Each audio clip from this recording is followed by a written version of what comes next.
mengenal negara-negara ASEAN. Yang pertama itu ada negara Indonesia. Indonesia memiliki iklim tropis. Letak Indonesia ini terletak di antara benua Asia dan benua Australia, serta dua samudra, yaitu Samudra Hindia dan Samudra Pasifik. Contoh kerjasama dalam bentuk organisasi antara lain, Indonesia melakukan kerjasama dengan ASEAN, PBB, dan GNB. Tahun 2015 jumlah penduduk Indonesia saya kira 255,7 juta jiwa. Kemudian komoditas ekspor meliputi gas alam, hasil hutan, tekstil, serta hasil pertanian dan peternakan.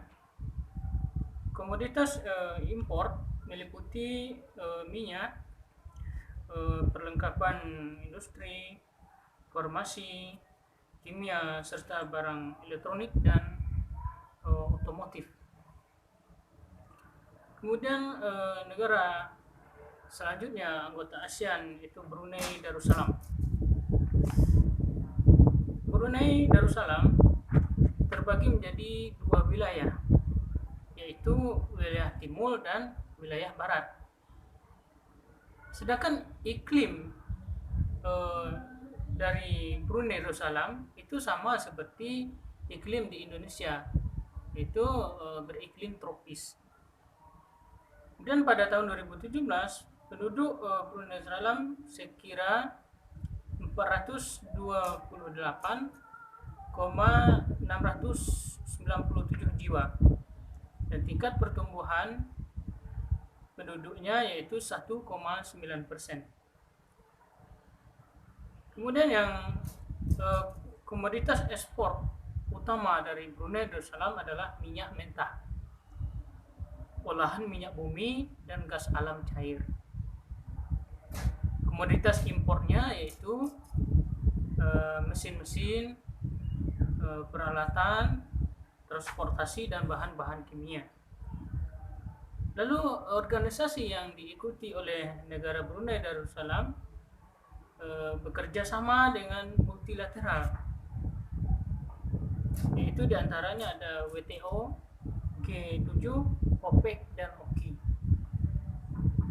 Kemudian negara selanjutnya anggota ASEAN yaitu Filipina. Nah, Filipina memiliki banyak gunung api aktif. Dia memiliki iklim tropis yang panas yang dipenuhi angin muson. Pada tahun 2017 jumlah penduduk Filipina yaitu sekira 104.918.90 jiwa. Komoditasnya negara Filipina ini pertanian, memiliki komoditas pertanian. Antara lain ada beras, kelapa, tebu, jagung, pisang, nanas, mangga, kemudian ada daging sapi, telur, ikan. Nah, sedangkan komoditas industri dari negara Filipina yaitu meliputi peralatan elektronik, tekstil, obat-obatan, kimia, dan lainnya. Kemudian tergabung menjadi anggota ASEAN. Negara Filipina ini memiliki organisasi kerjasama multilateral, diantaranya yaitu WTO, APEC, OPEC, dan OKI. Negara selanjutnya yaitu negara Kamboja. Nah, negara Kamboja ini itu memiliki iklim tropis. Nah, Kamboja memiliki benteng alam yang khas, itu hampir menyerupai piring. Jadi bentuknya Kamboja itu seperti piring, bentang alamnya. Pada tahun 2017, Kamboja memiliki penduduk sekitar 16 juta jiwa. Kemudian perekonomian Kamboja ini bertumpu pada sektor pertanian dengan sistem pengelolaan tradisional. Kemudian dia memiliki kerjasama di internasional, itu ada PBB seperti ILO, UNESCO, dan WHO.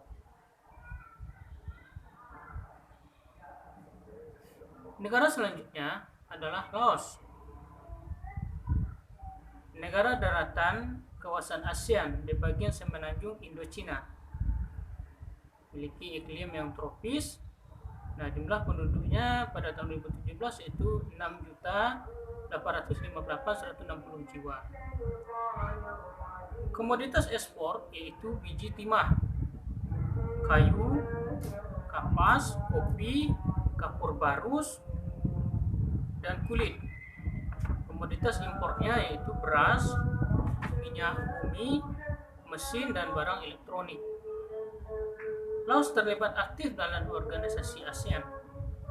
Laos mengikuti organisasi internasional seperti ASEM, FAO, BRD, IFC, UNDP, UNIDO, UNESCO, dan WHO.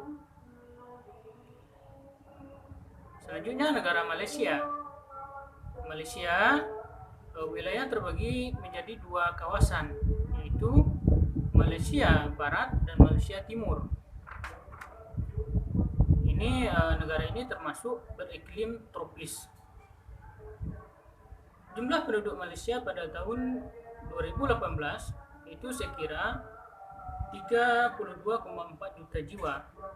Dan tingkat pertumbuhan penduduknya 0,3% per tahun.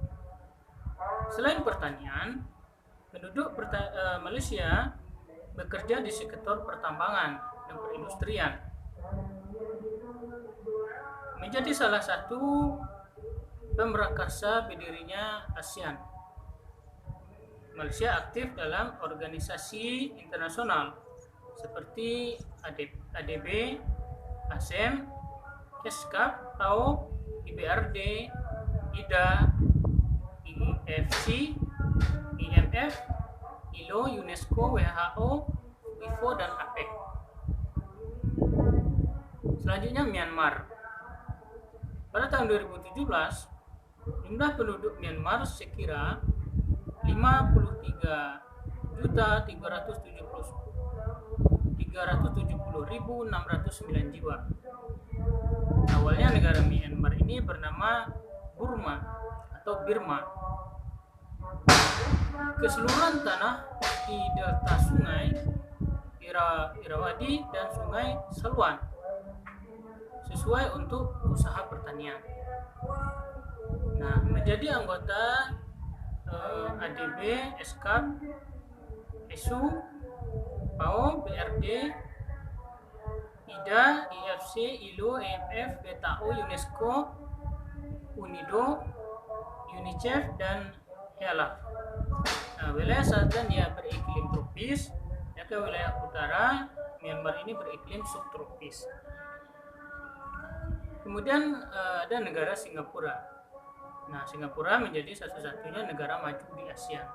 Jadi negara maju di ASEAN itu adalah negara Singapura. Dia adalah satu-satunya negara yang maju di ASEAN. Dia memiliki negara dengan luas yang sempit, juga memiliki iklim yang tropis. Jumlah penduduknya pada tahun 2017 yaitu 5.708.844 jiwa. Nah, sumber daya alam yang terbatas menyebabkan Singapura mengembangkan kegiatan ekonomi di sektor industri dan jasa. Salah satu negara pemekarsa ASEAN, Singapura mengambil banyak peran dalam organisasi kerjasama. Organisasi kerjasama yang diikuti Singapura antara lain ada WTO, ADB, dan PBB. Selanjutnya Thailand. Thailand ini merupakan satu-satunya negara ASEAN yang tidak pernah dijajah bangsa lain. Ini satu-satunya negara di ASEAN ini yang tidak pernah dijajah oleh para penjajah itu adalah negara Thailand. Thailand beriklim tropis. Penduduknya 69.037.513 jiwa pada tahun 2017. Hasil pertanian utamanya adalah padi yang menjadi komoditas ekspor negara ini. Thailand termasuk salah satu negara pemakarsa ASEAN. Thailand ikut dalam organisasi internasional seperti ADB, ASEM, ESCAP, FAO, IBRD, IDA, IFC, IMF, ILO, UNESCO, WHO, WIFO, dan APEC. Kemudian negara Vietnam, negara ASEAN yang berada paling timur. Jadi dia berada di paling timur. Jumlah penduduknya pada tahun 2017 itu adalah 95.540.800 jiwa. Cuaca Vietnam terbagi 4 wilayah, yaitu pegunungan utara Vietnam bagian utara, Vietnam bagian tengah, dan Vietnam bagian selatan. Komoditas ekspor utama antara lain beras, karet, kopra, aneka kayu, minyak bumi, biji besi. Komoditas impor utamanya yaitu bahan bakar minyak, BBM, besi, baja, pupuk, obat-obatan, dan bahan kimia. Vietnam tergabung menjadi anggota ASEAN. Vietnam juga menjadi anggota Asia Eropa Meeting, FAO, IBRD, IDA, IFC, IMF, MIGA, UNDP, UNTAD, GSPT, UNIDO, ILO, UNESCO, dan WHO. Nanti pada pertemuan selanjutnya kita akan belajar tentang interaksi antar negara-negara kawasan ASEAN. Demikian materi kita untuk kali ini, yaitu tentang mengenal negara-negara ASEAN, negara-negara yang menjadi